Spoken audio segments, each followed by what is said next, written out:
Chapter 9. Exactly 5 years, 11 days, 14 hours, and 6 minutes ago. This is Harold Hutchins. Harold is 6 years old and lives with his mom and sister at 1520 Vine Street in Pequot, Ohio. Harold's parents had just gotten discovered and divorced, and his dad had moved in Nevada for about 6 months ago. None of this had about been easy for Harold. He didn't talk about it. In fact, Harold Hutchins didn't talk much at all. He kept himself mostly and drew pictures, lots and lots of pictures. Harold liked to draw monsters and superheroes. The monsters he created were evil and furious, and his superheroes were always victorious and brave. They were never far away when you needed them. Harold loved getting lost in his wonderful piece paper and pencil adventures, where the good guys always win and the bad guys always ended up getting kicked in the pants that they deserve. Today has started out just like any ordinary school day. Harold got dressed and ate his breakfast, trying hard not to think about the tough day they lay ahead of him. Harold was in kindergarten at Ch.9 Elementary School, and he hated every minute of it. His teacher was mean, the bullies were jerks, and the principal was just plain evil. The best Harold could do was try to fit in and not draw unnecessary attention to himself. He brushed his teeth and carefully placed his pencils and his favorite drawings into his backpack, unaware that today was going to be a day that would change his life forever. Harold's mom helped him, putting his backpack on the front door. Maybe you'll make a friend at school today, she said cheerfully. Nah, said Harold, emotionless. I don't think so. What about the little boy next door who moved in last weekend? Said Harold's mom. What's his name? What's his name? Harold shrugged. He has seen the boy once or twice, but he haven't actually met. Maybe you should go over and introduce yourself, said Harold's mom. Wouldn't it be nice to have a friend who lives next door? Wait. Wouldn't it be nice to have a friend who lives next door? Harold shuddered again. Harold's mom hugged him and kissed the top of his head. She got $2 out of her purse and handed them to Harold. This is for your lunch, okay, honey? She said. I don't want you using this money at the candy machine or the pop machine. I won't, said Harold. That much is true. Harold knew his lunch money would never make it to the candy machine or the pop machine. Harold's $2 usually never made it in the school. They would be taken away from him by a 6th grade bully named Kipper. Kipper is the biggest and meanest kid in Ch.9 Elementary School. He was the captain of the wrestling team and the nephew of the school principal that anybody treat him like a royalty. Kipper's three creepy friends, Luigi, Bug, and Finkenstein,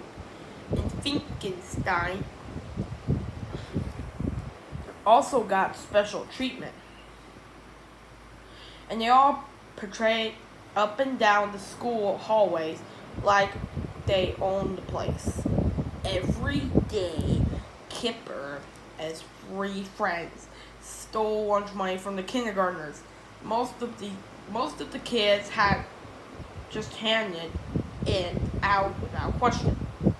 It was a lot of trouble and much less painfully than getting a wedgie and punch in the stomach. Kipper Crump loved to terrorize kindergartners, and was nothing anybody could do about if Kipper ever got into a jam. All he had to do was to call his uncle, Principal Crump. Uncle Benny! Kipper would cry. The kindergarten punched me in the stomach! Oh, she did she? Mr. Crump would yell, and turning the small child workman in the pain on the floor. How dare you hurt my nephew's fist? Mr. Crump had zero tolerance policy in the place at Jerome Hurl's elementary school, and he was very straight about it.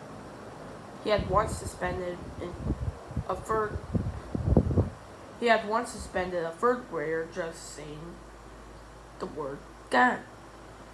To be honest, the boy actually said the word gum, but it sounded a lot like a gun.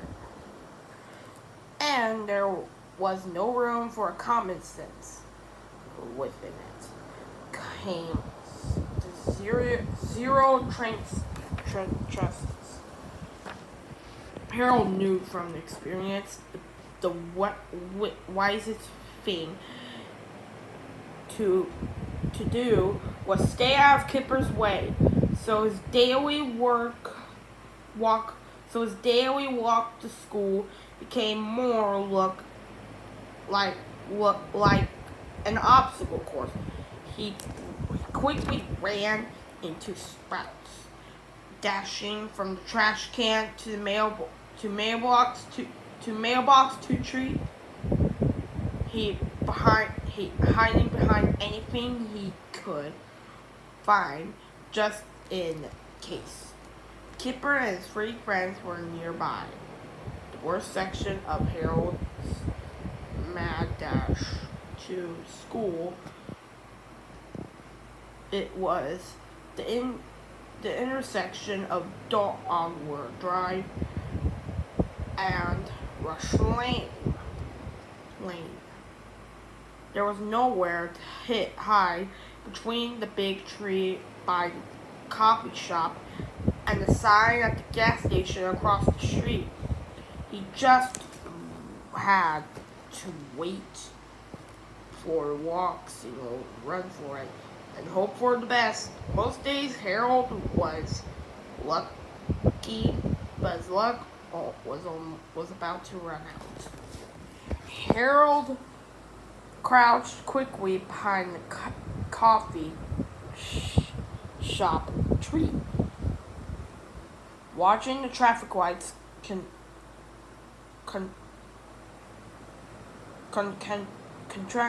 contracting on the cars and looking out for Kipper. It was very stressful. After a couple minutes, the cars came to a stop to walk single light lit up, and Harold took one of the guns left and right. It was now or never. He jumped and ran across the street and felt like he could go. When he reached the other side of the street, Harold leaped behind the display sign in front of the gas station. That he had made it, he was safe. Or so he thought. "Hey, you stupid kid!" shouted Billy Bill, the owner of the gas station. "Get away from that sign!" Harold's heart was pounding in his throat as Billy Bill stomped toward him and grabbed the back of his t-shirt. He yanked Harold out from behind the sign, making a terrible scene. "This sign is a valuable piece of merchandise. Not a..." Billy Bill screamed. "Not a toy for you to play with! I'm sorry! I'm sorry!" Harold whispered frantically, trying to pull away. But it was too late. Billy Bill's loud shouting caught the attention of Kipper Crump and his three creepy appointments.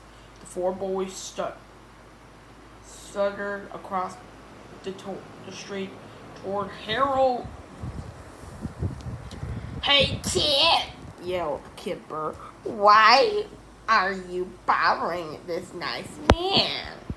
"I'm sorry," Harold said again, looking down.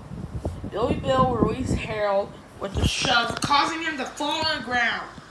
"You boys better take care of your little friend here," Billy Bill said, "or I'm gonna call the cops on him." "Don't worry, mister," said Kipper. With an evil grin, "we'll take good care of him." Kipper yanked Harold by his arm while Luigi, pulling Harold's backpack open and started rumpling through it. Hey, look! I found his lunch money," said Luigi. "Give me it!" yelled Kipper. Luigi deftly put the money into Kipper's moist, dirty hand. None of this behavior appeared to disturb Billy Bill at all. In fact, he seemed to enjoy watching it. "You boys, you're gonna learn to stick it up for yourself, boy," Billy Bill said to Harold, chuckling, "or people are gonna bully you for your whole life." The four thieves dragged Harold across the street toward the school parking lot. Harold's luck was running out, but fortunately, as we all know, luck has a way of changing, and Harold's bad luck was about to change in a very big way.